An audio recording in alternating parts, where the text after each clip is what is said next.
Les thérapies.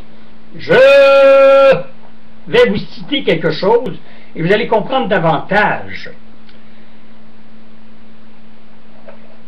Vous, il, lui, moi, nous, connaissons tous une personne qui a probablement une défiance sexuelle ou qui a été condamnée pour telle chose, d'avoir violé une petite fille de 15 ans et d'en avoir abusé une de 69, 70 ans, qui reste évidemment dans votre coin, dans votre patelin, et qui un jour a évidemment payé sa peine. Ça, sur ce côté-là, on n'a rien à demander.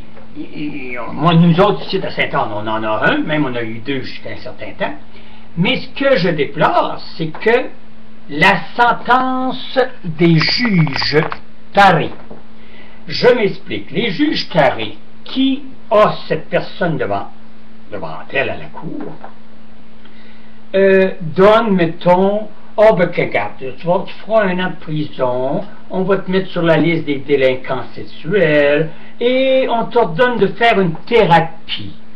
Parce que supposément la dite personne a fait de telles choses parce qu'il était en ébriété. Tu sais, on a un comme ça dans Beauce, 32 récidives au nom de l'ébriété.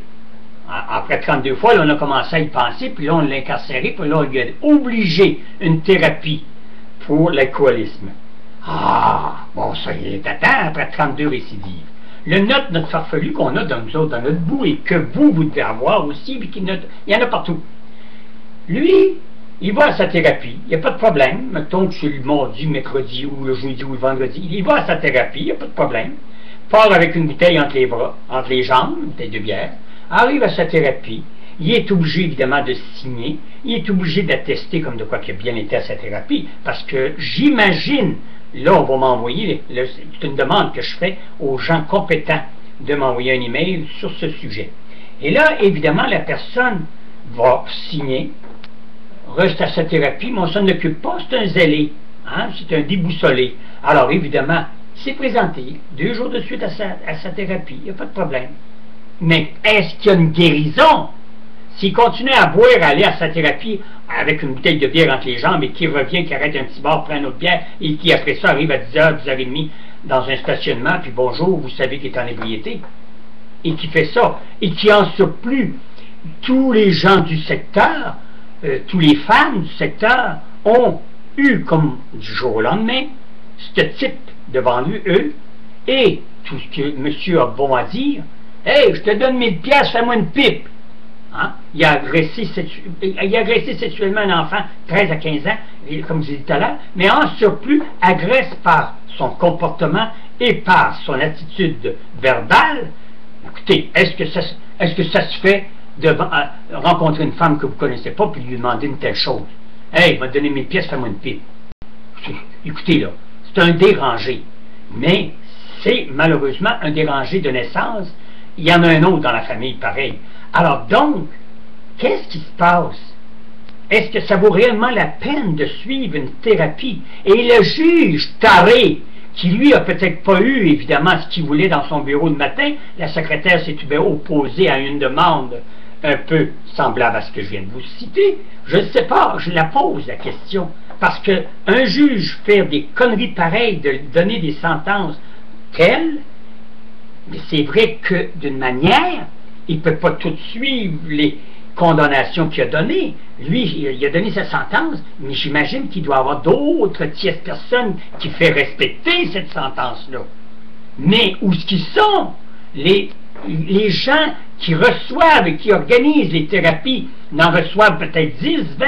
Que font ces tarés-là quand ils voient y arriver l'individu en ébriété ou pas à jeun, et qui continue à boire pareil, même s'il suit sa thérapie? Ça donne quoi, au bout de la ligne, 3 ans plus tard? Ce cinglé-là restera toujours cinglé. Pourquoi? Parce qu'on a donné une sentence ridicule, ou qu'on ne fait pas son travail après la sentence donnée par le juge.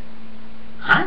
C'est ça, la bureaucratie est tellement lourde que probablement que cet homme-là, lui, pensez-vous qu'il va guérir? Et là, je vous parle d'un sujet, mais il y en a 1001 sujets comme ça. Il n'y en a pas juste un que délinquant sexuel. Il n'y en a pas juste un qui a pris le volant en ébriété, évidemment. Alors, c'est ça que je ne comprends pas. Pour quelle raison que ça se passe comme ça en 2013? Ça donne quoi de faire une thérapie si vous ne la suivez pas? Vous la suivez en thérapie, mais comment on appelle ça? Donc, vous ne suivez pas les règlements, vous ne suivez pas le comportement, vous continuez à boire comme un trou, comme un cochon, et à avoir une attitude déplacée envers toutes les femmes du secteur. Ça se passe à Sainte-Anne, mais c'est comme j'ai dit tout à l'heure, il y en a partout, partout, partout, partout, de ces gens-là, et que le juge a donné, au lieu de lui dire, fais donc ton 3 ans de prison, ou fais donc ton 5 ans de prison, au diable la thérapie, ça ne donne rien, une thérapie, c'est juste de rire des gens, et les gens de la société, eux autres, continuent à subir les assauts, les propos vulgaires, les déplacements vulgaires de cet homme-là quand il ne urine pas dans un coin, et qu'on, tu sais, c'est des comportements complètement. Alors, si c'est Robert Giffard, ça lui prend qu'on l'envoie à Robert Giffard, mais qu'on nous colisse la paix. Nous, citoyens, on veut la crise de paix. Alors, les gens qui sont en place et qui suivent ces thérapies, mais qui dirigent ces thérapies, vous connaissez mon email, allez sur Google, vous allez voir, mon email est exposé partout, et, s'il vous plaît, faites-moi parvenir le pourquoi de ces conneries de thérapie.